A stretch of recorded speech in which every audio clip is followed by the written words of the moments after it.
Hello everyone! In this video, let's talk about some important aspects of special education and EFL teaching. Special education is a form of inclusive learning environment provided to students with exceptional needs, such as students with sensory, mental, physical, and emotional disabilities.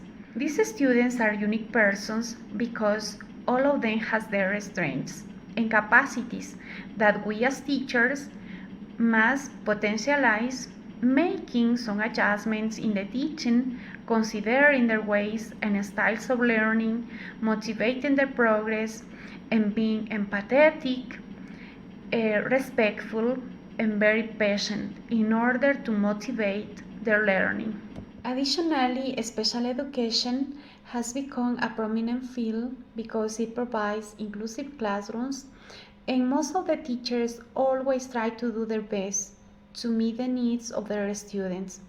The UNESCO has defined that special education is designed to facilitate the learning of individuals who, for a wide variety of reasons, require additional support and adaptive pedagogical methods to participate and meet the learning objectives. Therefore, it's very important that teachers apply meaningful strategies, interactive activities, and use suitable teaching methods in order to develop the students' skills and get a meaningful learning.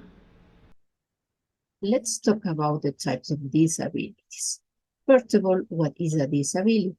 A disability is any condition that affects the body or the brain, and it makes more difficult for the people with this condition to interact with other people or to do certain activities. There are 5 main types of disabilities. The first group is the sensory disabilities.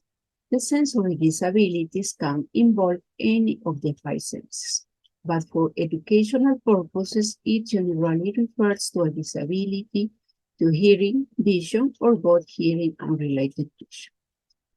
In this group, I have the blindness and low vision, deafness and loss of hearing, sensory processing disorder, and deafblindness.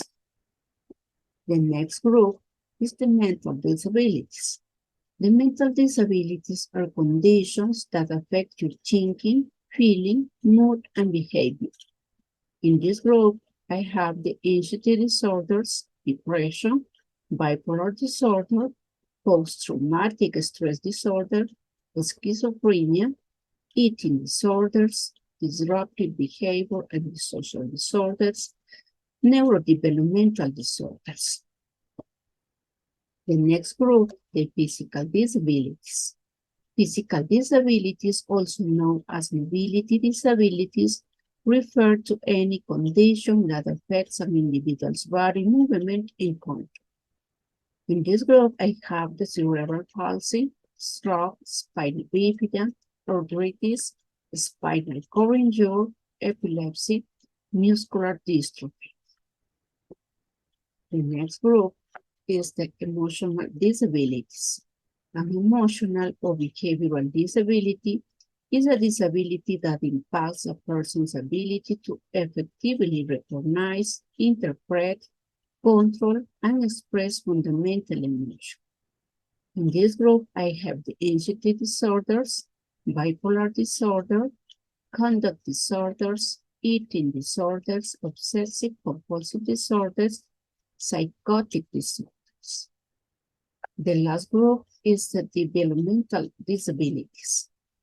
Developmental disabilities are a group of conditions due to an impairment in physical, learning, language, or behavior areas.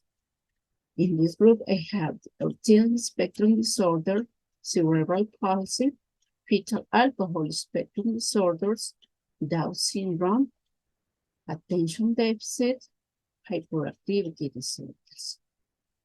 Let's continue talking more about the disabilities. Let's talk about the types of disability that could affect the language learning.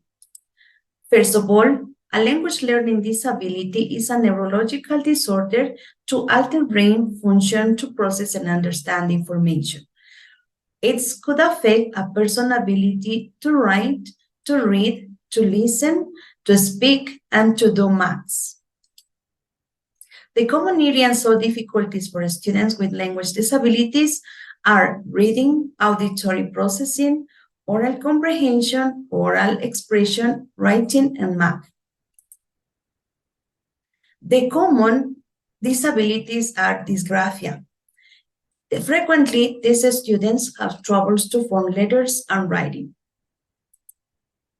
Dyslexia. Basically, the students have difficulty to recognize familiar words. Auditory processing disorder.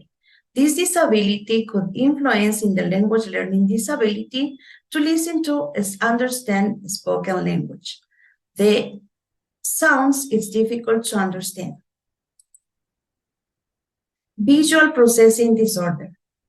Frequently, students confuse similar words, have a poor reading comprehension, and make mistakes of copy. Autism spectrum disorder. This disability can affect the language learning disability since there are limitations in the cognitive functions skills, including conceptual, social, and practical skills. Attention deficit hyperactivity. This difficulty is the students who don't pay attention in class and affect the process of teaching. Is in conclusion that teachers need to participate with effective and productive activities where the students achieve their curricular objectives. There are a few reasons why teaching and learning challenges in a foreign language could be problematic. The hardness in communication and cognition must be understood.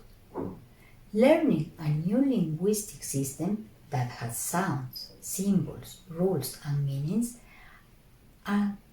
that are dissimilar from those of their native language can be challenging for children who have disabilities, such as phonological, spelling, syntactic, or semantic issues. People who have trouble hearing or speaking clearly may have trouble understanding spoken language.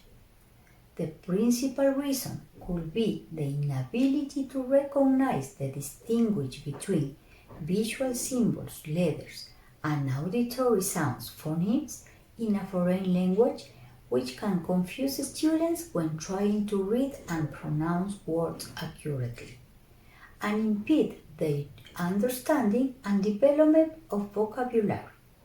This is a reason why dyslexic or dysgraphic students may also have difficulties with spelling and grammar in both native and foreign language. Another reason is for students with auditory processing disorders, APD, and processing disorders who have unique challenges when learning another language due to the nature of their difficulties in processing and understanding auditory information. Learning a foreign language requires listening to and comprehending new sounds and vocabulary. They have difficulty with auditory processing disorders which do not permit them to reproduce the correct pronunciation of foreign language sounds and reduce their confidence in speaking the language. Thank you. Now we continue with the last topic. Teaching English to students with special educational needs, SEN, can be a gratifying but challenging job. To effectively teach English to SEN students, consider implementing these two helpful ideas. Idea number 1, differentiated instructions. Implement an individual study plan developed for each SEN student, based on their specific needs and abilities. This may include adjusting the bounds of teaching, providing alternative assignments or assessments, or providing additional support when needed.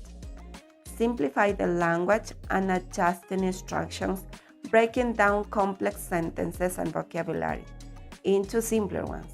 Use clear and concise language, and avoid idiomatic expressions or figurative language that may be confusing. Idea number 2, visual support. Visual aids such as charts, graphs, images, and videos can help to reinforce vocabulary and concepts. Displaying a visual timetable can also help SEN students know what to expect during the day, reducing anxiety and improving their abilities to make a transition between their activities. And remember, establishing a supportive and inclusive classroom environment is essential to effectively teaching English to students with special educational needs.